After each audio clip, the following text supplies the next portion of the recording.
कुशल पूर्वक अपने गांव को तुम शहर को जा सकते हो। राजा को प्रणाम करके प्रसन्नता पूर्वक दोनों वैश्यों ने घर की राली श्री स्कंदे पुरादेवा खंडे श्री सत्यनारायण व्रत कथायाम तृतीयो अध्याय उलूपम सुत हनुमान की जय।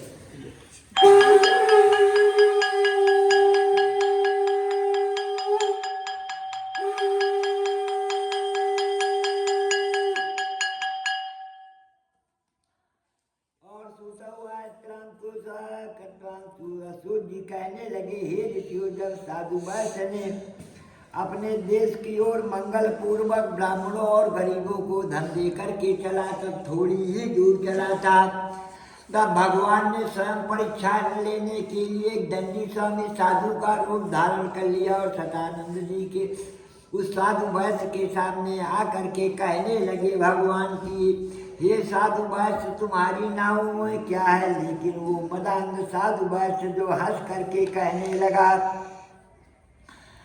क्यों आप पूछ रहे हैं, क्या पैसा रुपया लेना चाहते हैं? हमारी यह नावों में तो लता पत्रा दिखा है और कुछ भी नहीं। ऐसे कठोर वचनों को सुन करके भगवान ने कहा कि ठीक है, आप जो कहते हो। दंडी स्वामी ने कहा कि जो आप कहते हो वही, हमें क्या करना है। और ऐसा कह करके कुछ ही दूर जा करके वही नदिया समुद्र के किनारे से जहाँ वही भगवान विराजमान हो जाते हैं और वो भी भगवान का भक्त था। साधु वैश्य रोजाना की तरह नित्य क्रिया करके भगवान का भजन करके जब अपनी नावों पर सवार हुआ, तब वो उसको नावों को जब मल्लाहों से कहा तो हल्की ऊंची चलती देख करके खोल करके देखा तो लता पत्रा देखा, तो मूर्छा खा करके गिर पड़ा। जब थोड़ी देर में उसे होश आया तो वो बड़ी चिंता करने लगा और कहने लगा, तब उसका दामाद कहने लगा, शोक क्यों करते हो, दुख क्यों कर रहे हो? दंडी स्वामी ने आपको जो है श्राप दिया है, उसी का फल मिला है। जो उनके सामने आप झूठ बोल करके अपराध किया, उन्हीं की शरण में चले तो आपकी मनोकामना फिर से पूर्ण होगी। और इस श्राप को अन्य किसी देवता ने जो है सामर्थ्य भी नहीं जो इसे काट दे। और दंडी स्वामी को ढूंढने के लिए ससुर दामाद जो है नावों को छोड़ करके निकल पड़े जा रहे हैं। कुछ ही दूर चले थे, भगवान जो है दंडी स्वामी एक वृक्ष के नीचे बैठे हुए दिखाई पड़े। जा करके उनके चरणों में साधु वैश्य गिर पड़ा और कहने लगा, हे प्रभु, मैंने जो आपके सामने झूठ बोल करके अपराध किया उसे आप माफ कर दीजिए।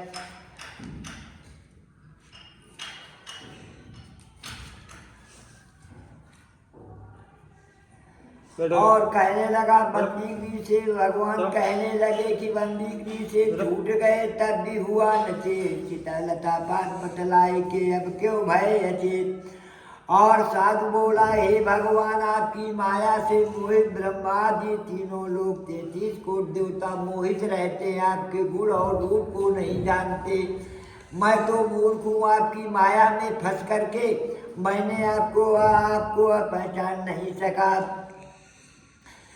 जान नहीं सका। अब आपका पूजन विधि विधान से करूँगा। हे भगवान, मेरा धन जो करते हो कीजिए, आपकी शरण में आया हूँ, मेरी रक्षा करिए। ऐसे वचनों को सुन करके सत्यनारायण स्वामी फिर से प्रसन्न हो जाते हैं। जैसे मधुर वचन से जात मिट उत्तन जन अभिमान, तनिक शीत जल से मिटत जैसे दूध उफान। और मनवांछित वरदान देकर के भगवान वहीं अंतर ध्यान हो गए। और साधु नाव को धन से जब लौट करके आया, धन से भरी देखकर बड़ा ही प्रसन्न हुआ और कहने लगा कि यह सत्यनारायण स्वामी की कृपा से मेरी मनोकामना पूर्ण हुई है। इस प्रकार कह करके हर्ष से विधिपूर्वक पूजा किया और सत्यनारायण स्वामी किया और प्रसाद पाकर आनंद से नाव को लेकर के अपने देश की ओर चल पड़ा। साधु जब अपने शहर या नगर के निकट आ गया तो उंगली उठा करके अपने दामाद से कहने लगा, देखो मेरी रत्नपुरी नगरी अब जो है यहीं से दिखाई देने लगी। और अपने धन की रक्षा करने वाले दूत को अपने नगर में भेजा कि जाओ मेरे घर संदेशा कर दो कि सेठ जी नगर के निकट आ चुके हैं और बहुत सा धन लाए हैं। और वो दूसरा जा कर के जब वो है उसकी कलावती और लीलावती दोनों ही सत्यनारायण स्वामी का व्रत और पूजन कर रही थी है। उसी समय जा कर के वो दूध हाथ जोड़ करके कहने लगा कि सेठ जी नगर के निकट आ चुके हैं, बहुत सा धन लाए हैं। और दूध के मुख से ऐसे शब्दों को सुन करके लीलावती अपनी पुत्री कलावती से कहने लगी कि मैंने तो भगवान का व्रत और पूजन कर लिया है और प्रसाद भी पा लिया है, तुम भी व्रत और पूजन करके आओ, प्रसाद पा करके आओ, तब तक हम तुम्हारे पिता और अपने दामाद को देखने के लिए चल रहे हैं। इधर जो है लीलावती बाहर आई और कलावती भी बिना प्रसाद पाए हुए, बिना ही भगवान का भोग लगाए हुए वो भी अपने पति के दर्शन के लिए आई। लेकिन भगवान इससे रुष्ट हो गए, उसके पति को जल में मायावी ढंग से अदृश्य कर दिया, जो नाव किसी को दिखाई न देने लगी है। जब कलावती ने अपने पति को नहीं देखा तो वहाँ रोने लगी और कहने लगी, मैं अपनी यदि हमारा पति हमको नहीं मिला तो निश्चय ही मैं उनकी खड़ाऊ ले करके सती हो जाऊंगी। कन्या का ऐसा दृढ़ विश्वास देख करके उसके माता पिता बड़े ही दुखी हुए और कहने लगे, इस समय मेरा जमाई मेरा दामाद कैसे आलक्षित हो गया है, न जाने किस देवता की यह लीला से नाव हर ली गई है या मैं उनकी माया से मोहित हो रहा हूँ।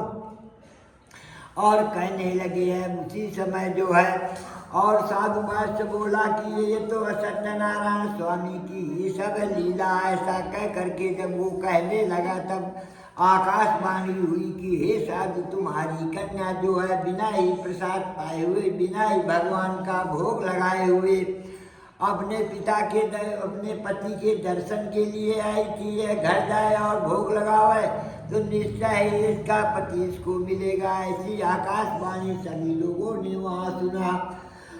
कलावती घर जा करके भगवान का भोग लगाया और प्रसाद पाया। इसके बाद जो है आकर के अपने सज्जन पति का दर्शन पाया, भगवान पाया।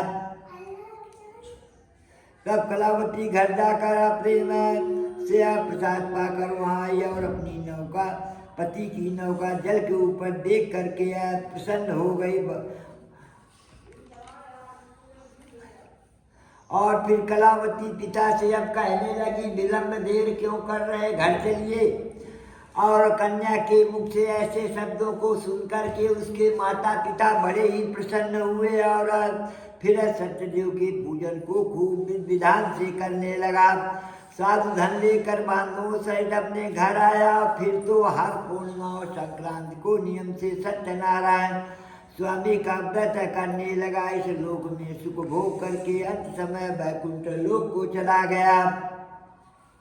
इस श्री स्कंदे पुराणे खंडे श्री सत्यनारायण कथाया चौथा अध्याय समाप्त हुआ। बोलो सत्यनारायण भगवान की जय।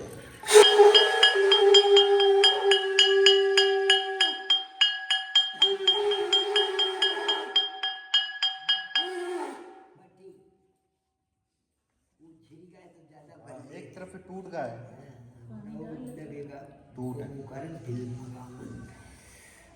सूतवठा प्रपच्छानि सुरंधर्मुनि सप्तमासी त्वंगदजो राजा प्रजापालं तत्रः प्रदानं सत्तदेवत्वक्या दुःखमापवा सायिकदासा वनं गत्वा हत्वा बहुविधान् पशून् आगर्भट्मूलं च दृष्ट्वा सत्यं पूजनं गोपा कुर्वन्तु सदा भक्तुक्ता समान्धवाः। सूत जी कहने लगे, हे मुनिजनों, हे महात्माओं, मैं और आगे की कथा कहते हैं कि पहले तुंगध्वज नाम का राजा हुआ है जो अपनी प्रजा का जो है पुत्र की तरह पालन करने वाला था। एक समय राजा ने सत्यदेव के प्रसाद को त्याग दिया था, जिससे बड़े ही कष्टों को उसको भोगना पड़ा। कि एक समय राजा शिकार को वन में गया, बहुतेरे हर प्रकार के पशु पक्षियों को मार करके आए। सायंकाल में जब लौटा तो एक बरगद वृक्ष के नीचे जो है सत्यनारायण स्वामी का गोपालगण जो है कथा कर रहे थे और राजा न उसने भगवान को राजा ने प्रणाम किया और न पास ही गया। जब कथा समाप्त हो गई तो राजा समझ करके गोपाल लोगों ने सर्वप्रथम जो है भोग लगा करके और प्रसाद को लेकर के राजा के पास गए, लेकिन राजा अभिमान से तो और पूजन कर चुके, पहले राजा को प्रसाद लेकर के गए हैं।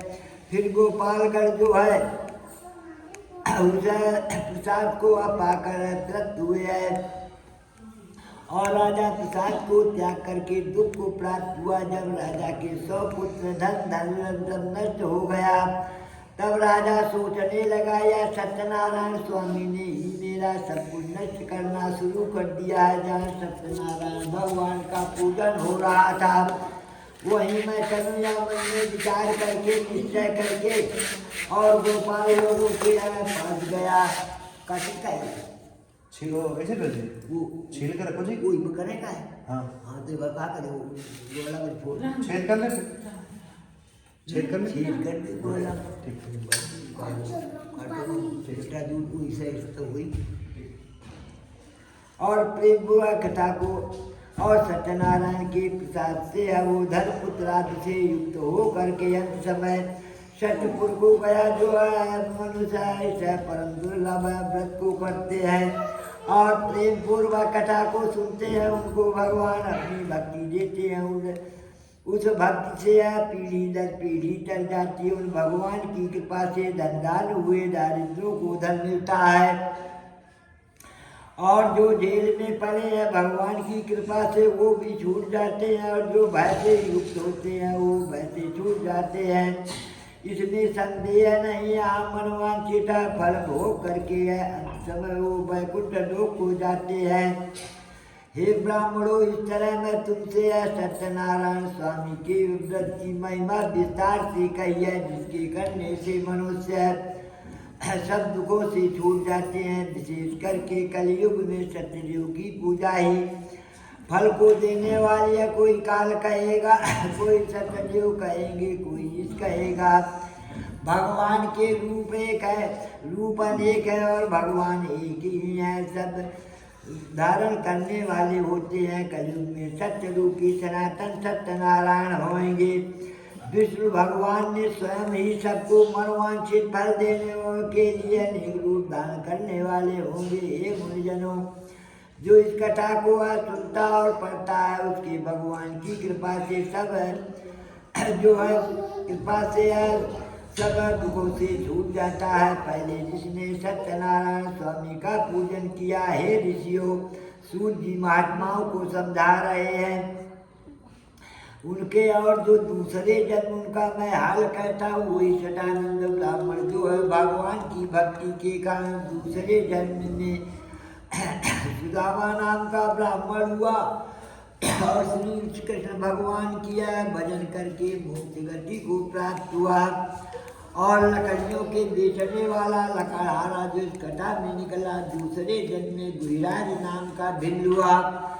राजाओं और निषादों का राजा हो करके और रामचंद्र भगवान की हर प्रकार की पूजा करके वो भी वैकुंठ धाम को गया। और उनका मुख महाराज जो कथा में निकले दूसरे जन्म में राजा दशरथ हुए और अपने इक्ष्वाक पंथ के कुल गुरु श्री जगन्नाथ जी की हर प्रकार की पूजा करके वो भी वैकुंठ धाम को गए। और साधु नामक जो बात कथा में निकला, दूसरे जन्म में मोरत ध्वज नाम का राजा हुआ। अपने पुत्र का आधा शरीर है ब्राह्मण रूपधारी श्री कृष्ण भगवान को उसने दान करके मोक्ष गति को गया। और तुंगत जो राजा इस कथा में निकले दूसरे जन्म में जो है स्वयं मन हुए भागवत पुराण इत्यादि की रचना करके वो भी वैकुंठ धाम को गए। श्री स्कंदे खंडे श्री सत्यनारायण कथाया पंचमो अधवर वृंदावन बिहारीलाल की जय।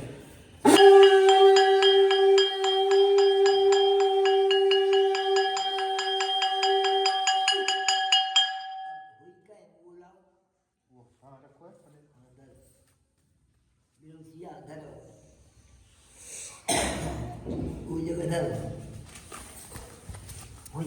ये ना एक जगह धर लो।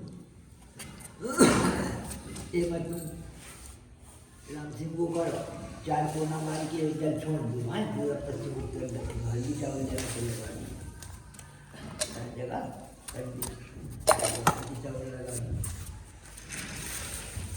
एक 50,000 लोगों में धर दो, बता हाथ जब फिर हल्दी चावल लगाओ तो लगाना ये चारों कोने में हाँ चारों मान लो पूरा पश्चिम उत्तर दक्षिण बता दो ये पूरा एक बता सकते इधर ये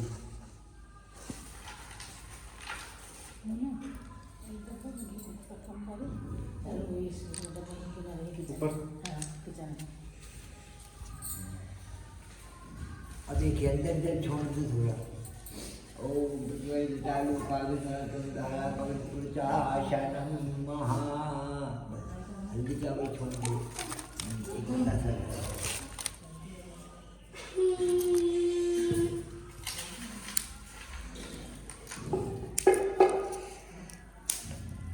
तुझे सिक्का में धर लो पैसे वाली सामान अरे तू बाल लकड़ी लगाओ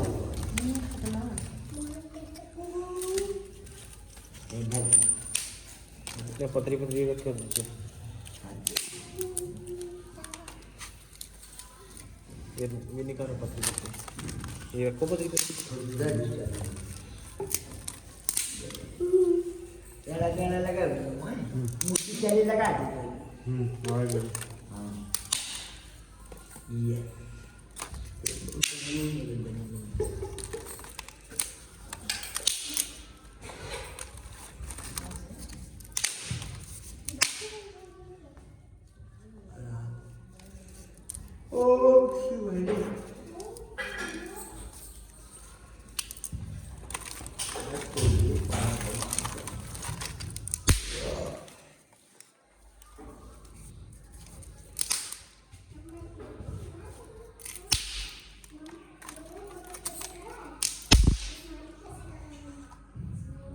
नाले का रखो बीच में पता नहीं है झाड़ दे जल लगी तो सब जल